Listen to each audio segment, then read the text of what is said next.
Hello everyone, my name is AB Pickle and welcome to Warhammer 40k Darktide. Today we're going to be talking about the deep dive into the shrine commlink that the dev team gave us for Darktide. So we're just going to hop right into it. I have read this once going through. I messed up my recording, but we're going through it here. And we're going to go over all of the changes and the crafting stuff that is going to be due in the next patch notes. So, starting off, rejects. For today's blog, we will outline some of the features and changes we are actively working on in our next major patch and discuss how we arrived at making some of these changes in detail. An update on the shrine.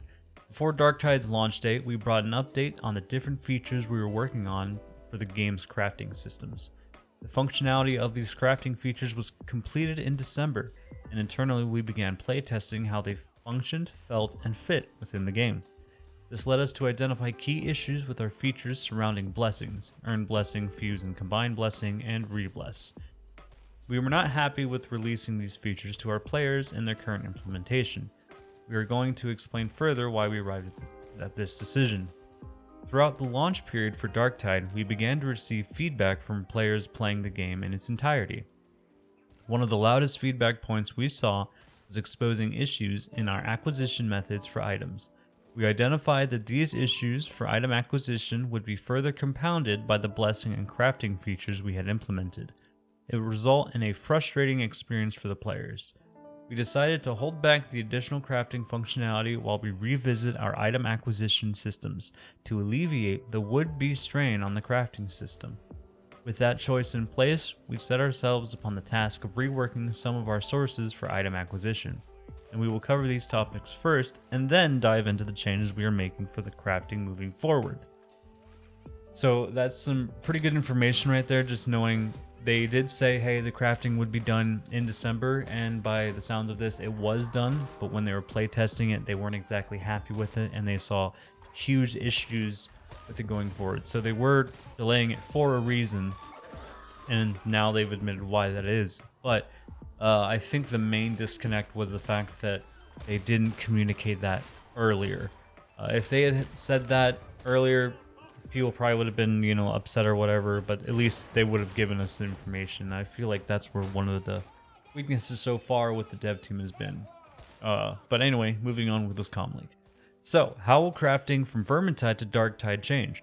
In Vermintide, crafting was focused around creating, salvaging, and modifying items obtained through reward chests and through the crafting of blueprints.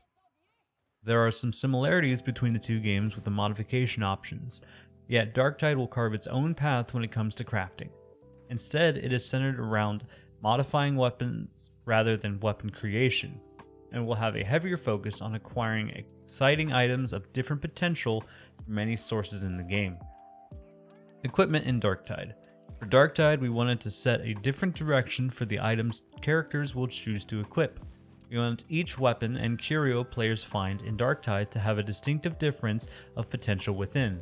The foundation we set with modifiers, perks, and blessings changes how each weapon can potentially perform. The combination of these offers an exciting array of variety, and we want players to continue acquiring many variations in pursuit of interesting build diversity. This build potential exists today, and as a teaser for our next major patch, players can look forward to easily saving and loading preset builds that they can customize, which is great. I hate going in and having to just, look and through every single one of the items I've acquired and so on and so forth.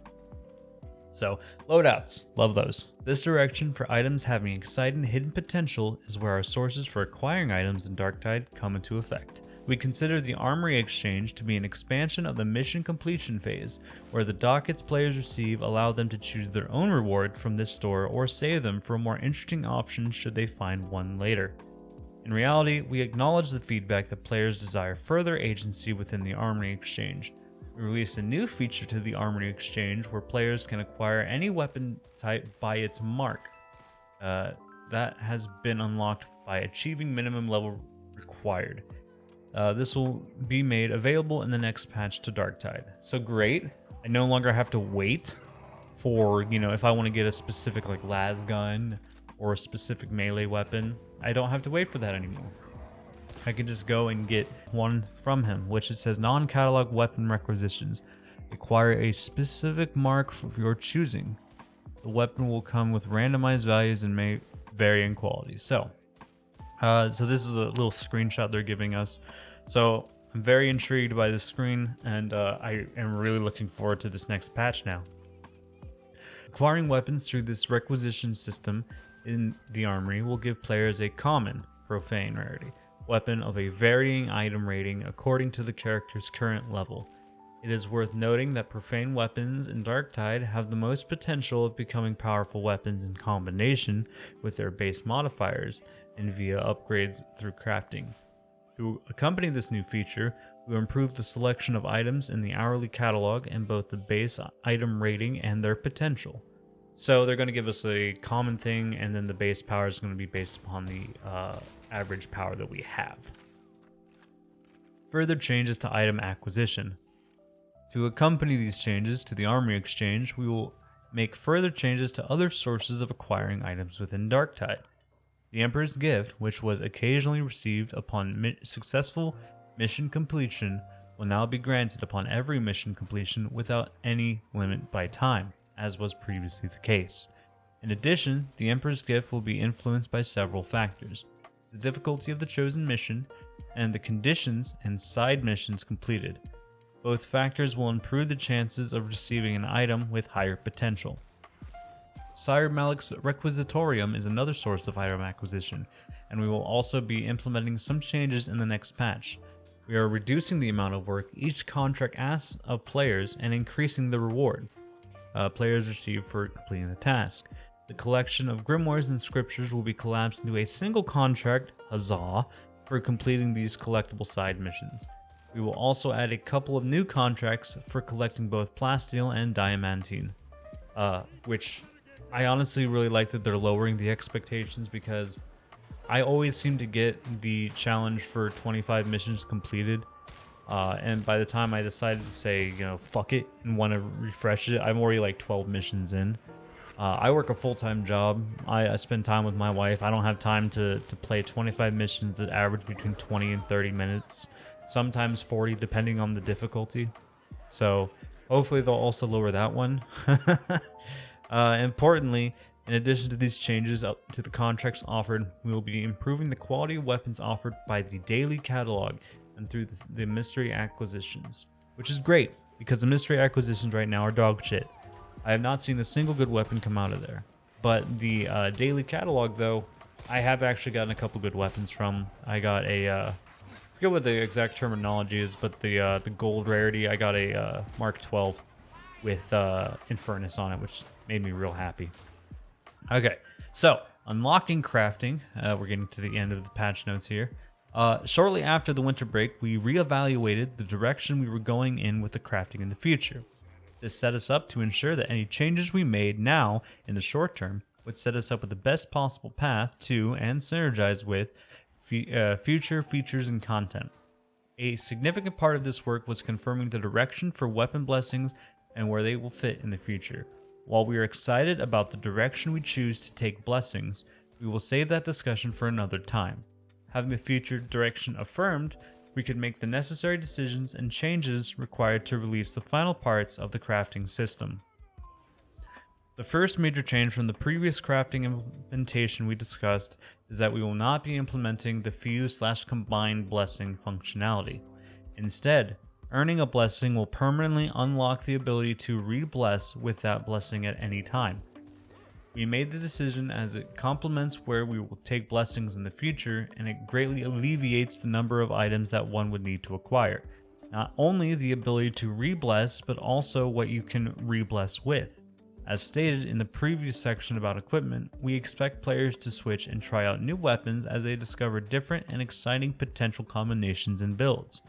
Earning the ability to permanently re-bless allows for a far more enjoyable and less time-consuming experience, and an easier time experimenting with interesting builds for your characters.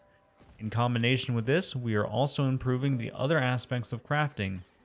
We have implemented a cost scaling system that will change the total material costs required depending on the weapons that or item rating.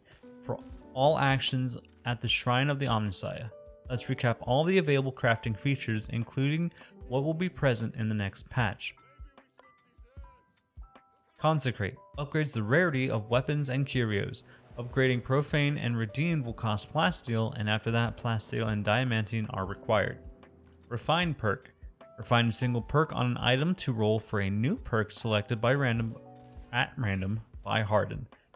The perk that was not chosen to be refined will become locked for this weapon. So, you mess with one blessing, you don't get to re-roll the other ones, which makes sense. Earn Blessing. Surrender the entire weapon to Harden, thereby losing it in the process. Players can then select a blessing to earn the right to permanently re-bless other weapons with the earned blessing. Blessings are shared across different weapon marks of the same weapon type. So, if I were to sacrifice my heavy las pistol that has Infernus on it, I can then take it and put it on any other heavy las pistol that I have, which is great. Which means, though, you cannot, sacrifice a las pistol and put that blessing onto, say, a recon las gun or, a combat shotgun. So, okay, re-bless. Players can choose to replace a single blessing on the weapon with a blessing of choice that they have earned the rights to use. The other blessing that was not chosen will become locked. So, as before with the perks, the other ones will become locked, so you will have to get lucky with some of those other rolls. So you won't just be able to create an entirely broken weapon on your own, which I agree with. That would just make it really easy, and people would just create a meta